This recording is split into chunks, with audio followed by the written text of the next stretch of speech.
Hello বন্ধুরা, তোমরা সবাই কেমন আছো? আমি খুব ভালো আছি। ঘরটা ভীষণ নোংরা দেখছো না? এটা কেন হয় জানো?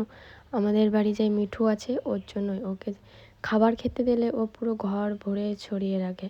সেজন্য আমি কখনোই ঘরটা ঝাড় দিয়ে ঠিকঠাক করে রাখতে পারি না ওর জন্য। যে কয়বারই ঝাড় দিই না কেন এরকমই হয়ে যায়।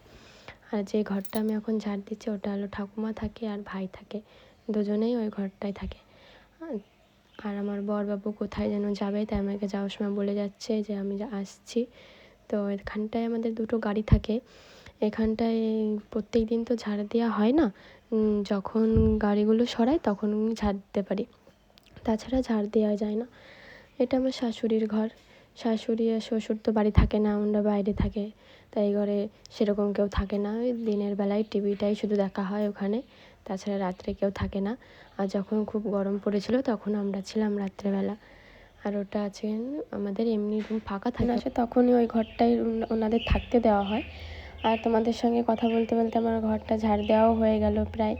ঝাড়টা দেওয়া হয়ে গেলে আমি এখন যাব খেতে। আমার খুব খিদে পেয়েছে, তো খিদে পেলে কি আর থাকা যায় বলো?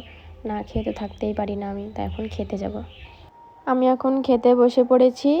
এখানে আছে পেপুলির শাকের তরকারি আলু দিয়ে আর ছোট ছোট পুঁটি মাছ দিয়ে। আর এখানে আছে টক, আমের টক। আমের টকটা খেতে খুব ভালো লাগে।